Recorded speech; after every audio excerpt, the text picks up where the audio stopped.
Let's start taking a look at the edit window that opens up with F2 or when we double click on an event. So I'm going to double click on this audio event and we'll start looking at the audio edit window. Now we can resize it freely. We can use this button to tear it off and then it'll function as a standalone window, which we can resize, and that's great if you're using two monitors. You can use this button here to maximize it and take up the full screen. I'm going to click to bring it back. We can pin it so it always stays open, and this will reattach it and this will close it. So let's reattach it for the moment. Now the view here is independent of the timeline, so we can scroll and zoom separately. The tools are separate. The snap settings, the quantize setting, they're all separate. And any track can be selected from the track drop-down selector to the upper left in the toolbar here.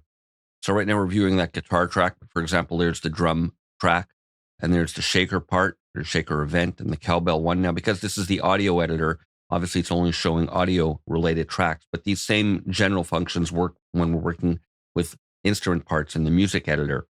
So I can do things like, for example, open up the bend panel here and have these visible here while we're viewing quantize up there.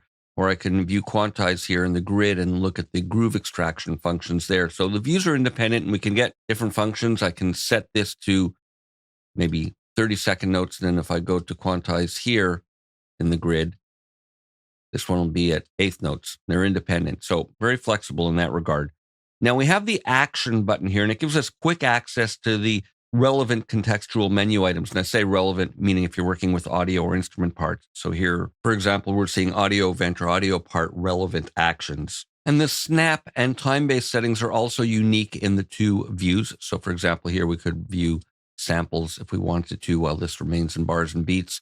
And in the snap menu, we have a couple of unique options here. We have snap to event hotspots. So that's like, for example, if we're working with bend markers and I got that visible and I'll just show them here. We can use that as an anchor point to snap movement to.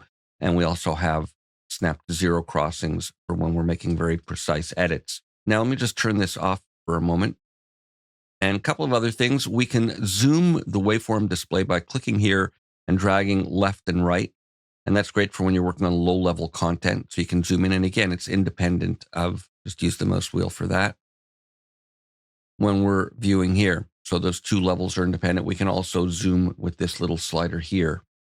And the tools are also independent. So maybe I have my smart tool selected there, and here I'm working with the eraser tool or one of the other tools. I want to maybe chop it up and mute individual parts, see what it sounds like. It's for more detailed access and editing. And here we have a button that'll synchronize the zoom and display levels between the two windows. So now I'm viewing the whole part here like I'm viewing it here. And if I scroll one, they'll both scroll together rather than scrolling independently. So that's kind of an introduction to the editors with focus on the audio part. Next video, we're going to look at music editing.